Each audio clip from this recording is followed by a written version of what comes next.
Hello, Assalamu alaikum. Good evening, everyone. Where are you? Let you join the meeting as early as possible.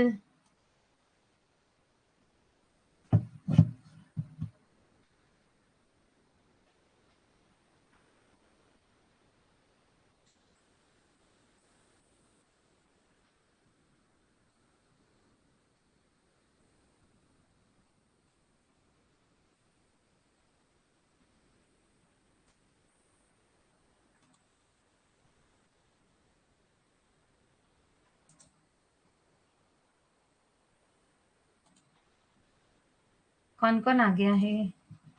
हाय नेहा, हाय जया, कैसे हो आप लोग?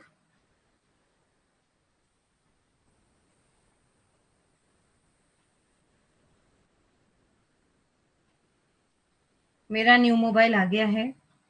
बस उसके अंदर अपने सारे ऐप डाउनलोड्स वगैरह करने हैं, आपके नोट्स वगैरह को अपडेट करना है और देख ली मुझे नया मोबाइल। Got it. ठीक है। हम्म। नहीं आया नहीं है बेटा, क्योंकि मैं बताया था ना आपको, थोड़ा सा शिफ्टिंग वगैरह का काम चालू था। अब शिफ्ट हो गया है। सो अल्हम्दुलिल्लाह राइट नाउ आज रात में बैठकर मैं पहले आप लोगों की हेल्प कर दूंगी। Promise promise promise. और गॉड प्रॉमिस ले लो चाहिए तो आज रात में आपके नोट सारे अपलोड हो जाएंगे, पूरे सीरियल वाइज मैं उसको लॉन्च कर दूंगी ताकि आपको इजीली मिल जाए। कुछ एमसीक्यूज वगैरह भी जो मुझे मिलेगी वो मैं ऐड कर दूंगी, तो आप लोग एक बार देख लेना। यूनिट वन का ऑलरेडी, वो तो यूनिट वन का तो कब से अपलोड हो गया है। I just check it out. मैं आज पूरा एक बार स्क्रूटिनाइज कर लेती हूँ। और देखो आप लोगों के, ये मेरा मेल आईडी है। मैं आप लोग को मेल आईडी शेयर कर देती हूँ मेरा। ओके।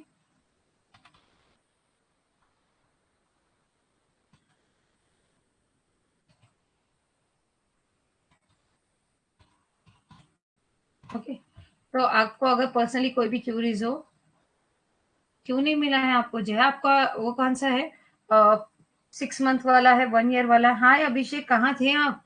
मेरी याद नहीं आई आपको? लेक्चर छोड़ के बैठे हो दो दो तीन तीन दिन से।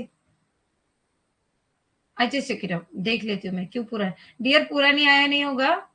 जो भी पीडीएफ है उसी के अंदर पूरी स्लाइड जो है उसी के अंदर अवेलेबल होगी, एक बार चेक करो।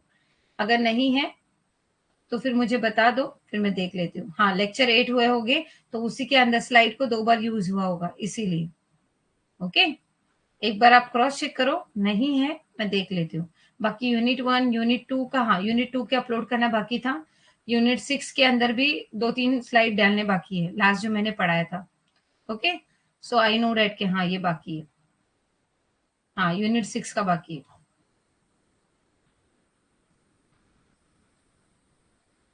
आई जस्ट चेक इट आउट, अभी देख लेते हैं। नहीं अभी नहीं दिखेगा मुझे। कोई बात नहीं, ये लेक्चर के बाद हम चेक कर लेते हैं, ठीक है। जया मैं चेक कर लेती हूँ आपकी जो भी क्यूरीज है ना जया। आप सब लोग मेरा मेल आईडी सेव कर लीजिए। In case any queries you can mail me, so I just contact with you. Okay, not an issue. चलो हो जाता है कभी कभी, हमारा भी कुछ ना कुछ प्रॉब्लम चलता है। हाँ मैं एक बार देख लेती हूँ पहले, ठीक है। Don't worry. Class plus link की ऑथेंटिकल चल रही है मेरी ओटीपी के हिसाब से। नहीं, चलो हम स्टार्ट कर लेते हैं। मुझे आप लोगों के मेल जो है ना वो बैक जाके देखना पड़ेगा, क्योंकि अभी न्यू मोबाइल में फिलअफॉर्म ऐप डाउनलोड वगैरह नहीं है। सो इसीलिए मुझे एक बार आके चेक करना है, ठीक है। तो मैं 2-3 स्लाइड बता देती हूँ, फिर उसके बाद आती हूँ चेक करती हूँ। जो भी क्यूरीज रहेगी आप लोग मुझे बताते जाओ, ठीक है। चलो let we start. First of all, what do you mean by the demand? It is an ordinary language. Demand means a desire. Desire means our urge to have something. मतलब मुझे कुछ ना कुछ चाहिए। तो जब मुझे चाहिए तो मैं मार्केट में उसकी क्या करूंगी? डिमांड। जब एक छोटे बच्चे को कोई चीज चाहिए होती है तो वो डिमांड करता है। In economic, demand means a desire which is backed by the willingness and ability to pay. For example, if a person has desire to purchase a television set but does not have the adequate purchasing power, then it will be simply a desire and not a demand. यानी एक इंसान की ख्वाहिश होती है, Dzire मतलब क्या कि ख्वाहिश। तो अगर मैंने ख्वाहिश की कि मुझे टेलीविजन चाहिए, बट मेरे अंदर वो कैपेसिटी नहीं है कि मैं उस चीज को खरीद पाऊं, ठीक है, तो वो डिमांड नहीं होगी, उसे हम कहते हैं कि ख्वाहिश रखना। लेकिन जो मेरी डिजायर है उसको फुलफिल अगर मैं करती हूँ, ठीक है, कि मुझे चाहिए मतलब चाहिए, और अगर वो मुझे मिल जाता है तो it is called about demand. जैसे हम शॉप पर जाते हैं, भैया मुझे ये दे दो, भैया हमको 5 किलो चावल दे दो, भैया हमको दाल दे दो, भैया हमको ऑयल दे दो, भैया हमको फ्रूट दे दो। तो that kind of a thing it is what demand. मांग का अर्थ सामान्य भाषा में मांग का अर्थ होता है इच्छा। इच्छा का अर्थ है कुछ पाने की ललक। अर्थशास्त्र में मांग का अर्थ इच्छा है, जो इच्छा और भुगतान करने की क्षमता से समर्थित है। उदाहरण के लिए, यदि किसी व्यक्ति की टेलीविजन सेट खरीदने की इच्छा है लेकिन पर्याप्त कर्ता शक्ति नहीं है, तो ये केवल इच्छा होगी, मांग नहीं। Now demand is equal to desire, मतलब ख्वाहिश रखना, विलिंगनेस टू परचेज उसे खरीदने की एबिलिटी रखना, और एबिलिटी टू पे उस चीज के पे करने के लिए ये रखना। Now individual demand curve, individual demand curve is a graphic representation of a individual demand schedule, represent an individual demand curve which is based on table. Now यहाँ पर हमको दे दिया इंडिविजुअल डिमांड कर्व, यानी एक पर्सन की जो demand है, quantity कितनी डिमांड की जाती है और उसकी प्राइस लेवल क्या होती है। जैसे जैसे प्राइस लेवल हाई होता जाएगा, वैसे वैसे डिमांड लेवल क्या होता जाएगा, कम होता जाएगा, क्वांटिटी डिमांड। क्यों? अभी हमारे पास एक एग्जांपल है, बेस्ट एग्जांपल टमाटो का। टमाटो का रेट अगर 100 था, ओके, तो यहाँ पर हमारे लिए यहाँ पे जैसा देखो, यहाँ पर जैसे जैसे प्राइस, तो जैसे जैसे प्राइस कम होता गया तो यहाँ पे 5 लोगों ने बाय किया, ओके। जैसे जैसे प्राइस बढ़ता गया 120 पे चला गया, उसको 4 लोगों ने बाय किया। जैसे प्राइस 150 हो गया उसको 3 लोगों ने बाय किया। जैसे प्राइस 180 हो गया उसको 2 लोगों ने बाय किया। जैसे प्राइस 200 तक पहुंच गया तो वैसे ही उसे, जहां 5 लोग खरीदते थे वहां भी कितने लोग खरीदने लगे, एक खरीदने लगा। मीन्स व्हाट, कि प्राइस अगर इंक्रीज होगा तो डिमांड कब क्या होगा, डाउन होगा। प्राइस डिक्रीज होगा तो डिमांड क्या हो जाएगा, इंक्रीज हो जाएगा। ओके, सो इधर रिलेशन बनता है हमारे पास प्राइस को लेकर, प्राइस इंक्रीज है तो डिमांड डिक्रीज है, और अगर प्राइस डिक्रीज है तो डिमांड क्या हो जाएगी, इंक्रीज हो जाएगी। Is this clear everyone? Please let me no. व्यक्तिगत मांग वर्ग, व्यक्तिगत मांग का वर्ग, व्यक्तिगत मांग अनुसूची क्या, आलोक्य निरूप है। चित्र 3.1 एक व्यक्तिगत मांग वर्ग का प्रतिनिधित्व करता है जो तालिका 3.1 पर आधारित है। In figure 3.1, x-axis represent the quantity demanded and y-axis represent the price of a commodity. The demand curve slope down from left to right indicate inverse relationship. जब ऐसा होगा तो ये रिलेशन को हम कौन सा रिलेशन कहते हैं, इनवर्स रिलेशनशिप। अगर डिमांड कर्व स्लोप डाउन जा रहा है from left to right, it indicate inverse relationship between price and quantity demanded. तो ये क्वेश्चन हमको आता है, which kind of relation, inverse relation. अब यहाँ पे हिंदी में भी देख लो, एक्स अक्षय मांग की मात्रा को दर्शाता है और वाई अक्षय वस्तु की कीमत को दर्शाता है। मांग वृत्त डीडी बाएं से दाएं नीचे की ओर झुकता है, यानी डिमांड, जो कीमत और मात्रा की मांग के बीच व्यक्तित्व संबंध दर्शाता है। Okay, is this clear everyone? चलो मैं पहले चैट बॉक्स पर आ जाती हूँ।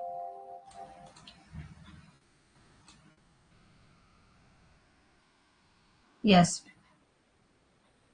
डियर, हमारा बीच बीच में गैप हो रहा है, इसीलिए हमने आज पीवाई क्यू नहीं लिया, मैंने क्लास स्टार्ट कर दिया। ओके, डोंट वरी, मुझे पीवाई क्यू लेना है। थोड़े से क्वेश्चंस उसके अंदर बाकी है। मैंने कल भी बताया था सैटरडे को कि मेरा घर शिफ्टिंग चल रहा है, शिफ्टिंग हो गया है और अभी मोबाइल भी नया आ गया है। डियर ये देखो पीवाई क्यू ऑलरेडी अवेलेबल है, लेकिन डियर हमारा पोर्शन पीवाई क्यू भी मैं आपको करवा रही हूँ, लेकिन कुछ इश्यूज की वजह से मैं आपको ले नहीं पाई हूँ। I am conducting the lecture. कल हमारा पीवाई के ऊपर ही लेक्चर होगा। फर्स्ट हम जो है हमारे पीवाई क्यू को ही लेकर कंप्लीट करेंगे। ओके, डोंट वरी, हम एक दिन में पीवाईक्यू लेंगे। अभी कल का मैंने आपको प्रॉमिस किया है, कल मैं आपका पीवाईक्यू लेती हूँ, don't you worried about it, okay dear. क्योंकि हमारा 2 लेक्चर मिस हो गया था डियर, मेरा टेक्निकल इशू और हेल्थ इशू की वजह से प्रॉब्लम चल रहा था, बारिश की वजह से। मैंने आपको बताया, आप लोगों ने सब अंडरस्टैंड किया, I agree about it, but the problem is that कि मेरे पास घर ही नहीं था। हाँ, ऐसी समझ की बात नहीं है डियर, जब तक सिलेबस आपके माइंड में नहीं आएगा, और ये बात आपकी ट्रू है कि पीवाईक्यू के क्वेश्चन जब आप सॉल्व करने बैठते हो तो कुछ ना कुछ अंडरस्टैंडिंग आपको नहीं हो पाती। क्यों? क्योंकि उसके मीनिंग जो है, क्वेश्चन कुछ अलग पूछ ही जाते हैं। तो जब हम लोग का क्वेश्चन फिनिश होता है related to the unit wise, तो उसमें हम लोग को आसानी होती है, क्योंकि अभी हमारा माइंड फ्रेश रहता है, एक यूनिट के ऊपर हमारा टॉपिक क्लियर है, तो फिर हम कर लेते हैं। बट प्रीवियस के बारिश की वजह से हमारा घर टूट गया था। मेरे पास अभी स्क्रीन नहीं है कि मैं उसके टूटने वाली फोटो आपको दे दूं। Yes I know that dear, हम कल लेंगे PYQ, okay.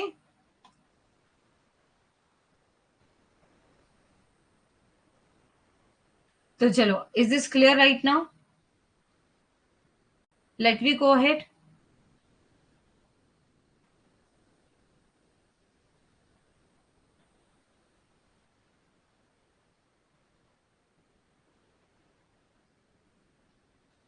Now it is clear बेटा, please let me know, then I will go ahead.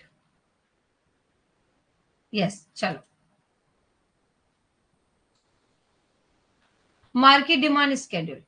Market demand is a total demand of a commodity from all the consumer at a given price during a given period of time. Market demand schedule is a tabular representation showing a different quantity of a commodity which all consumer are prepared buy at various price over a given period of time. It is obtained by a horizontal summations of demand of all consumer at various price. It is also indicate inverse relationship between price and quantity demanded. This can explain with the help of the following market demand. देखो, market demand क्या होता है कि जो product हमको पसंद आता है उसकी डिमांड हम क्या करेंगे, ज्यादा करेंगे। अब बाजार मांग अनुसूची, बाजार मांग एक निश्चित अवधि के दौरान एक निश्चित कीमत पर सभी उपभोक्ताओं के द्वारा किसी वस्तु की कुल मांग है। बाजार में मांग अनुसूची एक सारणीबद्ध प्रतिनिधित्व है जो कमोडिटी के विभिन्न मात्रों को दर्शाता है, जिसे सभी उपभोक्ता एक निश्चित अवधि में विभिन्न कीमत पर खरीदने के लिए तैयार होते हैं। ये विभिन्न कीमतों पर सभी उपभोक्ताओं की मांग के क्षैतिज योग द्वारा प्राप्त किया जाता है। ये कीमत और मांग की मात्रा के बीच विपरीत संबंध को भी इंगित करता है। इस निम्नलिखित बाजार मांग अनुसूची की सहायता से समझाया जा सकता है। जैसा कि यहाँ पर दे दिया market demand schedule and demand curve. Price है जहाँ पे 4 3 2 1 या 1 2 3 4 ऐसा पढ़ सकते हो आप, जहां पर हमारे पास अलग अलग 3 मार्केट है, मार्केट ए, मार्केट बी, मार्केट सी। यहाँ पर हमारे लिए यहाँ पे क्वांटिटी डिमांड है, ये product A, product B, product C. अब मार्केट डिमांड भी हमको देखना है। अब देखो, जब इसकी प्राइस 4 रुपए हो गई थी, ओके, प्राइस जब 4 रुपए थी, तो मार्केट ए सॉरी क्वांटिटी हमने 4 रुपए के हिसाब से एक ली थी। बी में भी बी प्रोडक्ट, ये ए बी सी क्या है, प्रोडक्ट है। ए बी सी ये जो है, ये हमारे लिए क्वांटिटी डिमांड, हम कितना डिमांड कर रहे हैं, ओके। और ये ए बी सी हमारे लिए क्या है, प्रोडक्ट है, कि हमने प्रोडक्ट ए बाय किया है, प्रोडक्ट बी बाय किया है, या प्रोडक्ट सी। समझ लो, ये पेप्सी है, ये कोको कोला है, और ये थम्स अप है, ओके। पेप्सी, कोको कोला और थम्स अप है। अब अगर इनका प्राइस 4 रुपया था, तो पेप्सी को भी एक क्वांटिटी बाय किया गया, कोको कोला को भी एक क्वांटिटी बाय किया गया, सी के अंदर 3 क्वांटिटी हो गई, यहाँ पर हमने 5 क्वांटिटी। यानी इन लोगों को कोई फर्क नहीं पड़ा कि प्राइस कितनी हो यहाँ, लेकिन उन्होंने कितनी क्वांटिटी ली, 3 क्वांटिटी ली, ओके। अब यहाँ पे अगर जैसे जैसे प्राइस डाउन होता गया तो क्वांटिटी में चेंज आके गए। जैसे जहां प्राइस बढ़ गया था तो लोगों ने उस प्रोडक्ट को क्या कर दिया था, कम खरीदना शुरू कर दिया था। और जैसे जैसे प्राइस क्या होता गया, डाउन होता गया, तो उसकी डिमांड क्या होती गई, इंक्रीज हो गई। जैसा प्रोडक्ट ए की डिमांड एक की जगह 2 हो गई, एक की जगह 3 हो गई, यहाँ 3 की जगह 5 हो गई। यानी पहले डिमांड 5 थी, अब डिमांड कितने आने लगी, 10 आने लगी। वैसे ही जैसे ही उसका प्राइस 2 रुपया हो गया, तो यहाँ पे 3 आ गई, 5 आ गई, 7 आ गई और यहाँ पे एग्जैक्टली 15 हो गई। तो वैसे ही जब उसकी प्राइस एकदम डाउन होकर 1 पर आ गई, तो यहाँ पर हमारी डिमांड मार्केट कितनी हो गई? 24। तो in the sense simple and sweet word में कि जैसे जैसे नॉर्मली एक ही बात याद रखनी है, प्राइस कम हो गया, डिमांड क्या हो गई? इंक्रीज हो गई। प्राइस बढ़ गया, डिमांड डिक्रीज हो गई। Simple. Show the different quantity of a commodity X purchased different consumer A, B, C at a various price. It can be observed that less quantity of a commodity is demanded at rising price and more quantity of a commodity is demanded at a falling price. Thus, there is an inverse relationship between price and quantity demanded. The market demand curve slope down from left to right indicate the inverse relationship between the price and the market. यहाँ पे विभिन्न कीमतों पर विभिन्न उपभोक्ता ABC द्वारा खरीदी गई वस्तु एक्स की विभिन्न मात्रों को दर्शाता है। ये देखा जा सकता है कि बढ़ती कीमत पर वस्तु की कीमत कम मात्रा की मांग की जाती है और गिरती कीमत पर वस्तु की अधिक मात्रा की मांग की जाती है। इस प्रकार कीमत और मांग की गई मात्रा के बीच विपरीत संबंध होते हैं। बाजार मांग बिक्री डीडी बाएं से दाएं नीचे की ओर झुकता हुआ है, जो कीमत और बाजार की मांग के बीच विपरीत संबंध को दर्शाता है। यहाँ पर हम देख सकते हैं टाइप्स ऑफ डिमांड। तो डिमांड हमारे पास कितने होते हैं? 4 तरह के होते हैं। Direct demand, indirect demand, requiring demand and replacement demand, complementary demand and competing demand, individual demand और मार्केट डिमांड। यहाँ तक क्लियर है? ताकि मैं आपको इसको डीपली एक्सप्लेन कर पाऊँ। Is this clear?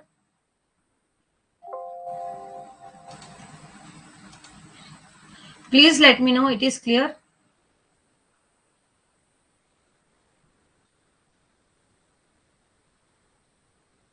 Where is Jaya और नेहा, मेघा?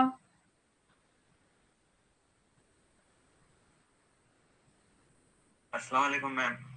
मैम मुझे एफसी का प्रोजेक्ट है, तो वो 4 पेजेस प्रिंट के चलेंगे क्या? उसके अंदर सब है, मतलब जो उसमें लिखने का था ना अपने को, वो सब रेफरेंस वगैरह सब है उसके अंदर। तो 4 पेज चलेंगे इसके, अपना प्रिंट के 4 पेज। ओके, चलो आगे बढ़ते हैं।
यस जय,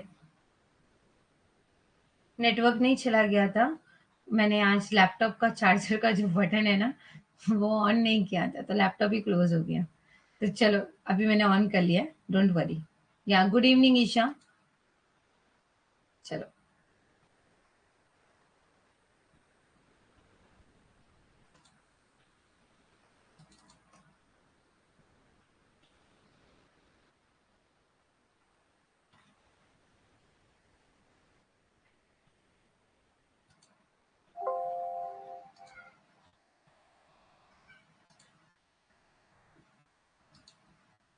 नाउ देन मार्केट डिमांड तक आ गए थे।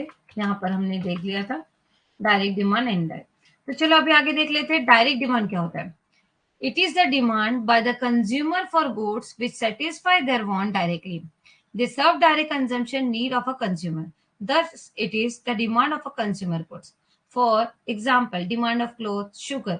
यानी जो चीज हमको चाहिए वो ऑन द स्पॉट अगर हमको मिल जा रही है और हमें किसी और को रेफरेंस बना के नहीं लेना पड़ा है। Like if we need to buy the clothes, हम शॉप पर गए, हमने ले लिया।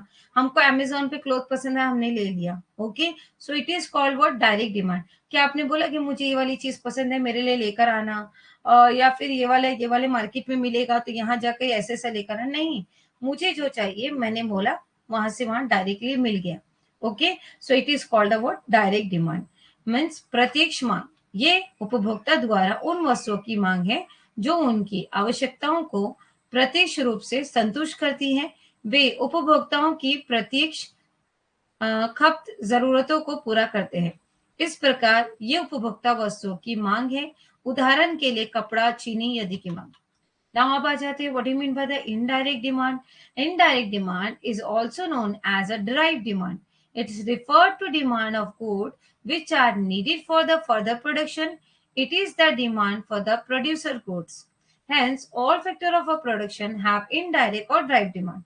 For example, demand for workers in a sugar factory is a direct और indirect demand.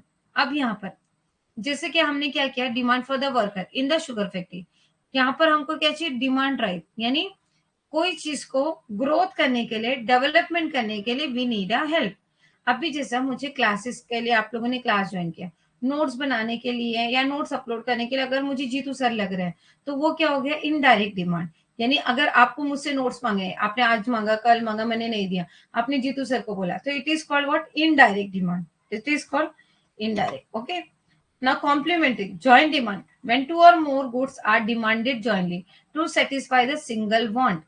Okay, it is not a joint or complementary demand. For example, car and fuel.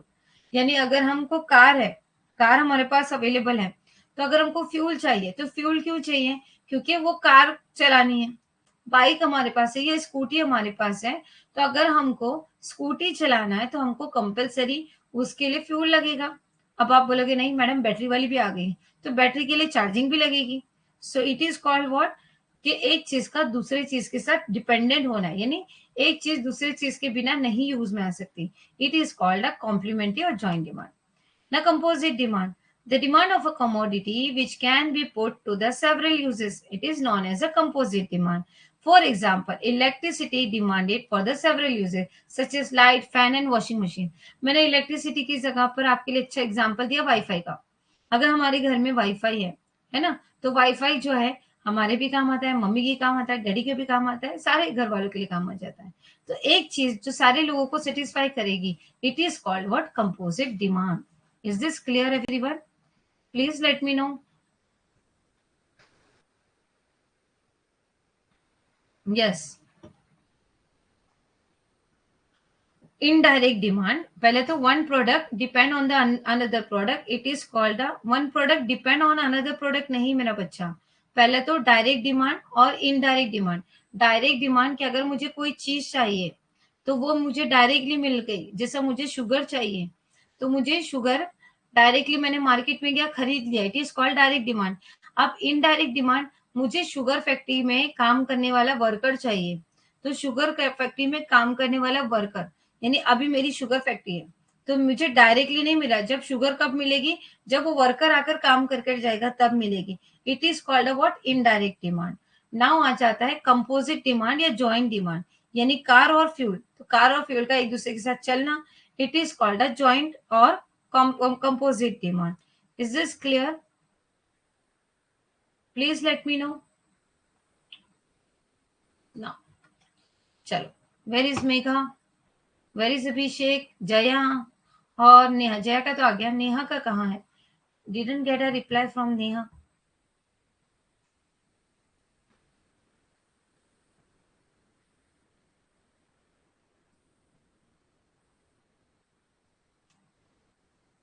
Now, competitive demand. It is a demand of those goods which are substitute for each other. For example, tea or coffee, sugar और जगरी। यानी competitive, यानी it is not compulsory कि जो T lovers है तो वो मतलब चाय की जगह कॉफी पी लेंगे। इट इज अ चॉइसेबल ना कॉम्पिटेटिव डिमांड। यानी ऐसा नहीं होता कि हर कोई चाय का ही लवर है, हर कोई कॉफी को भी लव करता है, हर कोई शुगर यूज करता है तो कोई शुगर की जगह पे जैगरी का यूज कर लेता है। It is called what competitive demand, यानी एक दूसरे को कम्पीट करना। यानी चाय के जो कस्टमर है वो कंपेयर कर रहे किसको, कॉफी के कस्टमर्स को। Now, determinants of a demand. The demands of the goods is determined by the following factor. Price. Price determines the demand of a commodity to large extent. Consumer prefer to purchase a product in the large quantity when price of a product is less, and the purchase of a product is a small quantity when price of a product is high. मांग के निर्धक, वस्तुओं की मांग निम्नलिखित कारकों द्वारा निर्धारित की जाती है। कीमत। कीमत काफी हद तक किसी वस्तु की मांग को निर्धारित करती है।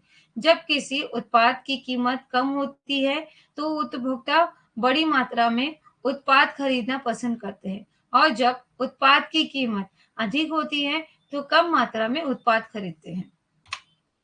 Now income. Income of a consumer decide a purchasing power, which is in the turn influence that demand of a product. A rise in income will lead to a rise in the demand of a commodity, and fall in income will lead to a fall in demand of a commodity. अब income उपभोक्ता की आय क्रिया शक्ति का निर्धारण करती है, जो बदले में उत्पाद की मांग को प्रभावित करती है। आय में वृद्धि से वस्तुओं की मांग में वृद्धि होगी, और आय में गिरावट से वस्तु की मांग में गिरावट आ जाएगी। जैसे कि इनकम, जैसा प्राइस का मैंने आपको पहले क्या बताया था कि प्राइस कम होगी तो डिमांड बढ़ेगी। वेटिंग 2 मिनट्स फॉर अजान।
कॉम्प्लीमेंट्री का एग्जाम्पल आप ऐसे भी ले सकते हो, by one get one free. जैसा कि एक के साथ एक हम लोगों को कॉम्प्लीमेंट्री आइटम मिल जाती है ना। जैसे कि अगर आपको मॉइस्चराइजिंग जो भी मतलब फेस वॉश लेता है, फेस वॉश के साथ कुछ ऐसा एक कंटेंट आपको फ्री मिल गया, ओके।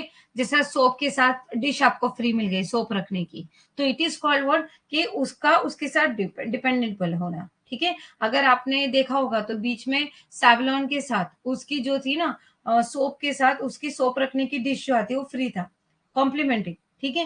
तो एक गुड्स के साथ दूसरा गुड क्या होना, उसके साथ यानी डिपेंडेंट। अभी आप सोप डिश का यूज क्या होगा, सोप रखने के लिए होगा, तो इट इज व्हाट डिपेंडेंट, यानी एक चीज दूसरे चीज के ऊपर डिपेंडेंट होना। हम सोप ले रहे हैं, ठीक है, नो डाउट हमारे पास घर पे होगी सोप के लिए डिश, बट कंपनी क्या करी, फ्री दे रही है, ओके। आपको पता है कभी कभी हम लोगों को ये रहता है नेस्कैफे, नेस्कैफे के साथ वो मग फ्री देता है, क्यों, हमारे पास इसके पहले मग नहीं था हमारे पास कॉम्प्लीमेंट्री, मतलब कॉफी पीने के लिए कॉफी का mug. Is this clear? It is called a complementary demand. ना कॉम्पिटेटिव हो गया था, अब यहाँ पर आ गए थे हम इनकम के ऊपर। Income of a consumer decided a purchasing power which in the turn influence the demand of a product. Rise in income will lead to rise in the demand of a commodity and fall in income will lead to the fall in the demand of a commodity. यानी जैसे कि जैसे पहले हमने price को लेकर देखा था, प्राइस कम होगा डिमांड बढ़ेगी, प्राइस बढ़ जाएगा डिमांड कम हो जाएगी, वैसे ही इट इज डिपेंड अपॉन, हमारी डिमांड जो है डिपेंड करती है हमारी इनकम पे। Income of a consumer deciding a purchasing power, हमारी इनकम डिसाइड करती है कि हम क्या चीज खरीद सकते हैं और क्या नहीं खरीद सकते। Turn influence the demand of a product. Rise in income will lead to rise in the demand. जैसे जैसे हमारी इनकम में ग्रोथ हो गया तो हमारी डिमांड में उस प्रोडक्ट को खरीदने की डिमांड क्या हो जाएगी, इच्छा बढ़ती जाएगी। जैसे कि आज अगर मैं लाख रुपए कमा रही हूँ तो मैं क्या करूंगी, स्कूटी कम खरीदूंगी, ओके। जैसे ही मैंने 5 लाख रुपए कमाए तो मैं सोचूंगी मैं कार खरीदूंगी, तो मेरी डिमांड क्या हो रही है, इंक्रीज होती जा रही है, यानी अलग अलग चीजों के लिए अलग अलग चीजों पे इंक्रीमेंट करना, okay. Now, price of a substitute good. If a substitute good is available at a lower price, then the people will demand cheaper substitute good than costly good. For example, if the price of a sugar rise, then the demand of a jaggery will rise. Okay? तो देखो जैसे जैसे अगर जो मैंने बताया ना, हम अपोजिट चीजें भी कर सकते हैं, है ना। शुगर की जगह पर हम जैगरी का यूज कर सकते हैं ना, मीठे की जगह पर, मीठा अगर हमको खाना है तो शुगर की जगह पर हम जैगरी का यूज करेंगे। तो वैसे सब्स्टिट्यूट गुड, अगर तुमने शुगर का प्राइस बढ़ा दिया तो कोई बात नहीं, रहने दो, शुगर का प्राइस बढ़ा हुआ रहने दो, हम क्या करेंगे, हम जैगरी जाके खरीद लेंगे। हमको स्वीट ही खाना है, हम शुगर की जगह पर हम गुड़ का इस्तेमाल करेंगे। स्थापना नहीं, स्थानापन्न वस्तु की कीमतें, यदि कोई स्थानापन्न वस्तु की कम कीमत पर उपलब्ध है तो लोग महंगी वस्तु की तुलना में सस्ती वस्तु की मांग करेंगे। उदाहरण के लिए यदि चीनी की कीमत बढ़ती है तो गुड़ की मांग बढ़ेगी। Price of a complementary good. Change in the price of a one commodity will also affect the demand of a other commodity. For example, car and fuel. अगर फ्यूल का रेट बढ़ जाता है तो हम कार क्या होते हैं मिनिमम खरीदना शुरू करेंगे, क्योंकि हमको पता है कि कार लेकर मतलब करी हम गवर्नमेंट और जो ट्रैवलिंग के लिए प्रोसेस अवेलेबल है हम उसका यूज कर लेंगे। बट यानी डिपेंडेंट, तो कॉम्प्लीमेंट्री गुड पे भी इसका इफेक्ट करता है कि अगर हमने एक प्रोडक्ट की प्राइस बढ़ा दी है तो दूसरे प्रोडक्ट जो उसके ऊपर डिपेंडेंट है उसके ऊपर प्रॉब्लम क्रिएट करेगा। Nature of a product, if a commodity is a necessity and it is use to unavoidable, then its demand will continue to be the same irrespectively of a corresponding price. For example, medicine to control the blood pressure. Nature of a product, उत्पाद की प्रकृतियां, यदि कोई वस्तु एक आवश्यकता है और उसका उपयोग उपहार्य है तो उसकी मांग सामान कीमत की बावजूद बनी रहेगी। उदाहरण के लिए रक्तचाप को नियंत्रित करने के लिए दवा। Is this clear? Please let me no. Here's nothing about the disrespecting anyone. Believe I simply said some noise is coming. I don't think your opinion should be everyone opinion. Don't impose you like or dislike or someone else. सबको respect करना चाहिए guys. क्या हो गया? Join. Kindly mute or your mic at the time of azan. Okay.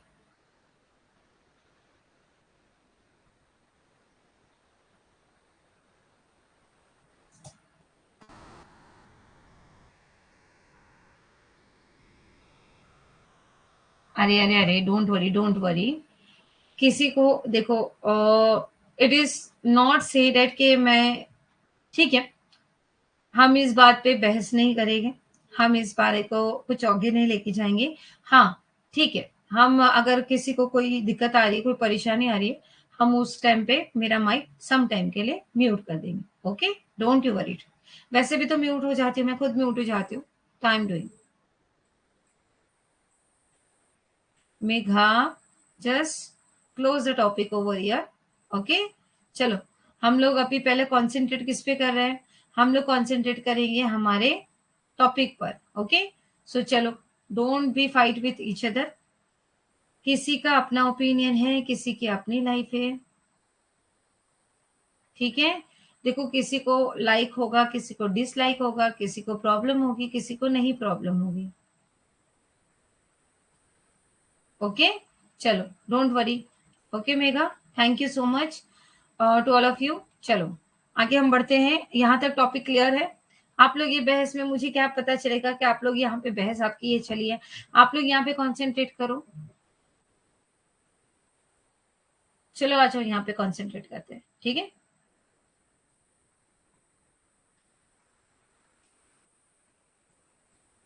Nature of product मैंने बता दिया। Nature of a product मतलब एक मेडिसिन जो ब्लड प्रेशर को कंट्रोल करने के लिए काम आती है। तो ये नेचर है, अननेसेसिटी, हम इसको अवॉइड नहीं कर सकते। अगर हमको डायबिटीज है तो we should have to be daily take a one kind of medicine. जैसे मुझे थायराइड है, तो मुझे थायराइड का मेडिसिन कंपलसरी मॉर्निंग में लेना कंपलसरी है। अगर मैं ना लूँ तो मेरी हेल्थ पे इफेक्ट पड़ सकता है। तो कंपलसरीली मतलब उसका इसके ऊपर डिपेंड हो जाना। Size of population, larger size of population, greater will be the demand of a commodity, and small the size of population, smaller will be the demand of a commodity. जनसंख्या का आकार, जनसंख्या का आकार जितना बड़ा होगा, किसी वस्तु की मांग उतनी ही अधिक होगी, और जनसंख्या का आकार जितना छोटा होगा, वस्तु की मांग उतनी ही कम होगी। It is depend upon the population. अभी एक विलेज में जहां पर 5 से 6 घर है, वहां पर अगर आपने फ्रूट की, सब्जी की सब गाड़ियां मार्केट लगा दी, तो वहां पर बिकेगा क्या? नहीं बिकेगा। क्यों? क्योंकि पॉपुलेशन एरिया में जितना ज्यादा क्राउड रहेगा, उतना ज्यादा हमको प्रोडक्ट लेने हैं। देखो, मार्केट का जो मेन सर्कल, जो रशेबल एरिया होता है, वहीं पे मार्केट क्यों लगता है? क्योंकि इधर साइड में जाकर मार्केट नहीं बनता। क्यों? क्योंकि रशेबल यानी पब्लिक को ट्रांसपोर्टेशन इजी होगा। वो जहां पर भी आना चाहती है, जाना चाहती है, तो उनके लिए एक स्पेसिफिक होगा। अगर आपने देखा होगा, जहां पे भी रहते हैं, near by railway station, near by station, near by bus station, near by the rickshaw stand, all the markets are standing over there. जो भी अपने प्रोडक्ट बेचना है वो आप पे वही बेचेंगे। क्यों? क्योंकि जाने वाला इंसान या आने वाला इंसान मार्केट से प्रोडक्ट लेकर जाएगा। It is depend upon the size of a population. Now, expectation about the future price. If the consumer expecting this price to be fall in the future, he will be buy the less in the present at the privilegation price. Similarly, if expecting the price to rise in the future, he will buy more in the present and privilegation of the price. जैसे कि अभी मुझे पता चलेगा gold का rate down हो गया, तो मैं क्या खरीदूंगी? इसको ज्यादा से ज्यादा खरीदूंगी। ओके, लेकिन मुझे पता है कि गोल्ड का रेट अभी हायर चल रहा है और फ्यूचर में कम होने वाला है, तो मैं रुकूंगी और फ्यूचर में खरीदूंगी। लेकिन अगर मुझे पता चल गया कि उसका रेट बढ़ने वाला है, तो मैं आज जाके खरीद लूंगी। तो एक्सपेक्टेशन अपने आप अजम कर लेना और उस चीज को जाकर बाय कर लेना या छोड़ देना। Advertisement sales promotion scheme effective the salesmanship tend to change the preference of the consumer and lead a demand of many products. Example, cosmetic, toothbrush, है ना? पहले सिबाका का आता था, टूथब्रश का एड आता था, टूथपेस्ट के एड आते हैं, क्या आपके टूथपेस्ट में नमक है? तो हाँ, तो अगर नहीं है तो आज ही जाइए और आप ले सकते हैं कोलगेट का टूथपेस्ट। ओके, तो वैसे ही कॉस्मेटिक होते हैं कि ये वाला प्रोडक्ट बाय करने से फेयर एंड लवली, है ना, त्वचा को निखारे। तो ये सारी एडवर्टीजमेंट का इम्पैक्ट गिरता है, क्योंकि जो आप दिखाओगे, जो दिखेगा वही बिकेगा। That kind of a thought it is use for the advertisement. Taste, habit and fashion. देखो, मुझे चाय पसंद है, I am the chai lover. मेरी हैबिट है कि मुझे दिन में 5 से चाय चाहिए। फैशन, मेरा ट्रेंड है कि मैं ये ऐसे क्लोथ पहनूंगी और ऐसे ही रहूंगी। So it is called upon that taste, habit and professions. यानी जो मुझे जैसा लगेगा मैं वैसा करूंगी। Taste and habits of a consumer influence of the demand of a commodity. If a consumer like मुझे अगर टेस्ट में बिरयानी अच्छी लगती है, ओके, आप बोलेंगे नहीं मैडम बिरयानी मत लेते आज, तो चलेगा क्या? नहीं, मुझे खाना है तो मैं वही खाऊंगी, because I love that thing. मेरी हैबिट है कि मैं क्रिकेट खेलूं। ओके, आप मुझे बोलोगे कि नहीं खेला नहीं है तुम ऑनलाइन आ जाओ, तो नहीं, it is my habit that कि मुझे वही गेम खेलना, वही खेलना है। ओके, फैशन, मेरा ट्रेंड है कि मैं स्टोल पहनूं, किसी का ये होगा कि स्टोल ना पहने, तो फैशन को फॉलो करते हुए चलना है ना। कटरीना कैफ ने ये पहना है तो मैं भी वैसे ड्रेसिंग लूंगी, that kind of a trend also that following are the expectation of the law of demand. तो उसमें से आ जाता है पहले जिफिन पैराडॉक्स। इंफीरियर गुड्स और the low quantity goods are those good those demand does not rise even if the price fall at the time of demand decrease when the price of such commodity fall. Sir Robert Giffen observe the behaviour in England in the relation to the bread. He noted that when the price of bread declined, people did not buy more because of increasing in their real income or purchasing power. They prefer to buy the superior good like a meat. This is known as a Chiffon paradox. यानी कि देखो, हम लोग है ना inferior goods, ये जो था लोअर क्वांटिटी, और the low quantity goods are those goods those demand does not rise, जिसकी डिमांड बढ़ती नहीं है, इफ द प्राइस फॉल, लेकिन उसकी प्राइस फॉल हो गई। At a time demand decrease when the price of such commodity fall. कभी कभी ऐसा होता है कि प्राइस कम हो जाने की वजह से भी हम उस चीज को नहीं खरीदते, हम सोचते क्या अरे अभी जैसे हम मार्केट में, अगर मैं एग्जांपल दूं, कोई चीज ऐसा फूड वगैरह जो भी हम ले रहे हैं, ठीक है, तो अगर उसकी प्राइस डिक्रीज हो जाती है तो पब्लिक ऐसा नहीं कि उसको जाके खरीदेंगे ही खरीदेंगे, सम टाइम उसकी डिमांड होती ही नहीं है, प्राइस फिर भी गिर जाता है कि बाबा चलो कम करने से कोई खरीद लेगा, लेकिन ऐसा नहीं हो पाता। मांग के नियम के उपवाद निम्नलिखित है। जिफेन का विरोधाभास, हानि वस्तु या निम्न गुणवत्ता वाली वस्तुएं के वस्तुएं है जिनकी कीमत गिरने पर भी मांग में वृद्धि नहीं होती। कई बार ऐसी वस्तुओं की कीमत गिरने पर मांग घट जाती है। इंग्लैंड में ब्रेड के संबंध में सर रॉबर्ट जिफेन ने इस व्यवहार का अवलोकन किया है। उन्होंने कहा है कि जब ब्रेड की कीमत में गिरावट आई तो लोगों ने अपनी वास्तविक आय या क्रिया शक्ति में वृद्धि के कारण अधिक खरीदी नहीं की। वे मांस जैसी क्षेत्र वस्तु खरीदना पसंद करते थे। इसे जिफेन ने विरोधाभास के रूप में भी जाना जाता है। कुछ चीजें होती है कि अगर हम खाने पीने की भी है, जैसे कि वड़ा पाव महाराष्ट्र का फेमस डिश है ना, और अगर देखा जाए तो fried rice, simple example Chinese dish हो गई। तो अगर जो अमीर लोग हैं, क्या आपने कभी अमीरों को वड़ा पाव खाते हुए देखा है रास्ते में? नहीं, वो होटल में जाएंगे, वो वहां पर जाकर चाइनीज वगैरह वाले फूड खाएंगे। तो वो जैसे जैसे पैसे बढ़ते जाते, तो लिविंग ऑफ स्टाइल क्या हो जाता है, इंक्रीज हो जाता है। फिर हम रोड साइड वाले फूड खाना बंद कर देते हैं, हम होटल में जाके खाना खाना पसंद कर देते हैं। It is called our Giffen paradox. Now, prestige gold. Expensive good like a diamond, gold are the status symbol. So rich people buy more of it even when their price are high. यानी diamond Prestige good जिसकी price कम हो या ज्यादा हो, expensive good है, symbol है कि वो रिच पीपल ही खरीद सकते हैं, तो गरीबों का तो यहाँ पे काम ही नहीं होगा। डायमंड तो सिर्फ अमीर लोग खरीद सकते हैं, तो उसकी प्राइस गिरे या इंक्रीज हो उनको कोई फर्क नहीं पड़ता। Speculation. The law of demand does not hold true when people expecting price, the rise is still future. In this case, although the price have rise today, consumer will demand more in anticipate of the future rise in price.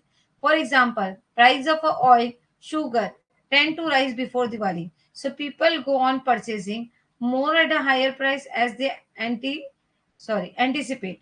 The price may rise during the Diwali. Speculation मतलब कुछ चीजें ऐसी होती है ना कि देखो हमको क्लोथ खरीदना है या किसी को कुछ गिफ्ट खरीदना है, तो we are just waiting about the some kind of a sale, some kind of a mega sale. तो ऐसा होता है दिवाली में अगर ये चीज खरीदेंगे तो उसकी प्राइस कम हो जाएगी। प्राइस ऑफ ऑयल, शुगर, ये सारी चीजें, कॉस्मेटिक के अंदर भी डिस्काउंट मिल जाता है। अभी रक्षाबंधन आने वाला है, तो साड़ी होगा, ड्रेसिंग होगी, ब्रेसलेट होगा, जो भी चीजें हम फीमेल को गिफ्ट करना है, तो उनके हिसाब से ऐसा होता है रक्षाबंधन की वजह से उसकी प्राइस में गिरावट आएंगी, तो पब्लिक वो वाले प्रोडक्ट क्या करेगी, बाय करेगी। अभी जैसा उसके लिए एक अच्छा सा एग्जांपल भी मैं आपको देती हूँ। आपने देखा होगा डेयरी मिल्क वगैरह का, चॉकलेट वगैरह का कॉम्प्लीमेंट्री एक पूरा ऐसा गिफ्ट रैपर के साथ एक 5-6 चॉकलेट का एक बंच बनाकर एक पैकिंग कर देते हैं। क्यों? क्या कि हम क्या करेंगे, उसकी प्राइस में गिरावट देंगे थोड़ा सा, 10% 20%, ताकि पब्लिक क्या कर सके, उसको खरीद सकते। Yes, lower demand rural area में कम होगी, अर्बन एरिया में ज्यादा होगी।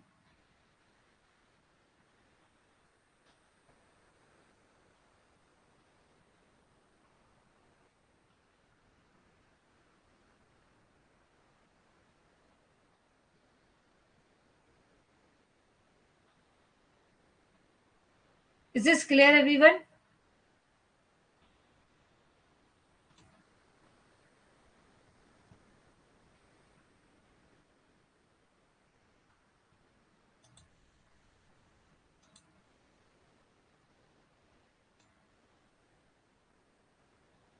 ओके, लाइक स्पेक्यूलेशन, कुछ ऐसे होते हैं, demand does not hold through when people expecting the price rise still future. हम उसको होल्ड नहीं, in case although the price have rise today, consumer will demand more in anticipation of the future rise in the price. For example price of oil, यानी ऐसा होता है कि अभी आगे जाके उसका प्राइस बढ़ने वाला है, या आगे जाके उसका प्राइस कम होने वाला है। नहीं, मुझे आज जो खरीदना है वो मैं खरीद के ही रहूंगा। अगर मुझे आज 4 क्वांटिटी खरीदना है तो मैं 4 क्वांटिटी खरीदूंगा, 2 क्वांटिटी खरीदना है तो मैं 2 क्वांटिटी खरीदूंगा। तो it is called what, speculation. Is this clear? फिर आ जाता है प्राइस इल्यूशन। इल्यूशंस, इल्यूशंस वाले आप एडवर्टीजमेंट देखते हो गूगल पे। Consumer have an illusion that higher price goods are of a better quality, therefore the demand of such good tend to increase with the rise in their price. For example, branded product which are expensive are demand even at a higher price. कैसे होता है? मूल्य भ्रम, उपभोक्ताओं को ये भ्रम होता है कि अधिक कीमत वाली वस्तुएं बेहतर गुणवत्ता की होती है, इसलिए ऐसे सामानों की मांग उनकी कीमतों में वृद्धि के साथ बढ़ती है। उदाहरण के लिए, ब्रांडेड उत्पादक जो महंगे होते हैं, उनकी उचित कीमत पर भी मांग की जाती है। जैसे consumer have illusion that higher price of the goods are of a better quality. जैसे जैसे higher price of a good होगा, हायर क्वालिटी, बेटर क्वालिटी। देखो, हम लोग कुछ चीजें अमेजोन से भी खरीदते हैं, कुछ चीजें मिंत्रा से भी खरीदते हैं, कुछ चीजें मीशो से भी खरीदते हैं। मीशो हमको चीपेस्ट रेट में प्रोडक्ट देता है। अगर वही चीज मीशो पे 500 रुपए की और अमेजोन पे 2000 रुपए की, तो हम कहाँ से लेते हैं? मीशो से लेते हैं। But some people are observing that कि वो अगर 500 में दे रहा है तो उसमें कुछ गड़बड़ है। अगर अमेजोन ने 2000 की बोला है, मतलब वो जेन्यून है, कुछ तो भी रीजन होगा, वो क्वालिटी अच्छी दे रहा है। ओके, तो एक ब्रांड बन जाता है उस चीज से। फिर क्या हो जाता है, अभी कुछ चीजें ऐसी होती है कि ब्रांडेड हमारे माइंड में बैठ गई, गुच्ची का बैग है ना, और परफ्यूम्स, और जैसे कि कुछ ना कुछ स्पेसिफिक चीजें जिसका हमको एक इल्यूशंस रहता है कि बाबा इसकी प्राइस हाई रहेगी तो ये ब्रांडेड है और ये अच्छा है, अगर इसकी प्राइस लो है तो डेफिनेटली ये अच्छा माल नहीं है। Ignorance. Sometimes due to the ignorance, people buy more commodity at a higher price. This may happen when the consumer is ignorant about the price of that commodity other place. कभी कभी हमें मालूम नहीं होता, हमको ऐसा कभी ऐसा हुआ है मार्केट से, अगर फर्स्ट टाइम ऐसा कि होता है, ऐसा अक्सर मेरे साथ भी हुआ था कि मम्मा ने फर्स्ट टाइम आपको बोला हो मार्केट से सब्जी लेकर आना, तो सब्जी वाले ने बोला कि 60 रुपीज का है, तो आपने बोला कि 55 रुपीज ले लो। ओके, और आपने 55 में लेकर आ गए, जबकि मार्केट में सब्जी का दूसरी जगह पे अगर आप थोड़ा आगे मार्केट में जाते तो वही सब्जी आपको 40 रुपीज में मिलती। तो ये क्या हो गया? इग्नोरेंस। क्या आपने मार्केट को स्टडी नहीं किया? क्या आपने एक ही जगह से उसने प्राइस बोला ले लिया? आपको इसके लिए क्या, इससे हम क्या कहते हैं? इग्नोरेंस। इसके लिए कहते हैं मार्केट को स्टडी करना होता है, हमें तीनों चारों जगह उसका रेट निकालना होता है, तब जाके उस चीज को खरीदना होता है। इज दिस क्लियर अपने एवरीवन? आज के लिए यहीं पे रुक जाएंगे वरना थक जाएंगे। यस, एनीथिंग एल्स बेटा? विच लास्ट पॉइंट रिपीट करूं mega? Okay, done, thank you.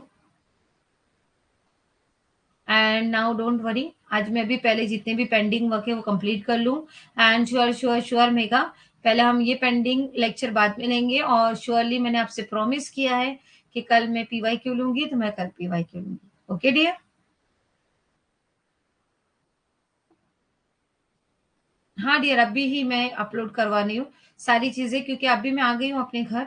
अपने घर पर आने के बाद मैं सारी चीजें भी क्लियरली आज रात तक सब कर लेती हूँ और अनाउंसमेंट कर दूंगी, डोंट वरी। ठीक है, और मैंने आपको मेल दिया है, आप लोग कल मॉर्निंग तक एक बार चेक कर लेना, मॉर्निंग में, अभी रात में मत चेक करना, कल मॉर्निंग में एक बार चेक कर लेना। इन केस कभी आपको कुछ लगता है, कुछ क्यूरीज है, तो आप मुझे मेल आईडी पे संपर्क कर सकते हो। ओके,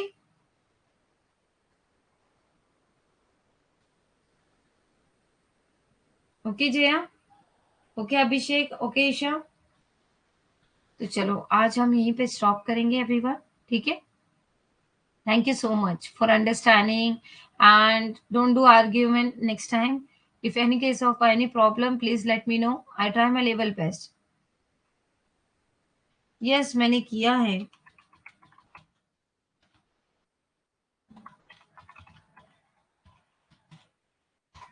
ओके, अगेन मैंने सेंड कर दिया है, आप चाहो तो ईमेल सेव कर सकते हो मेरा, then you can contact me on my email address. Okay, चलो bye bye everyone, take care, good night, शब्बा खैर। कल मिलेंगे with P Y Q. Okay Megha, चलो डियर, बाय।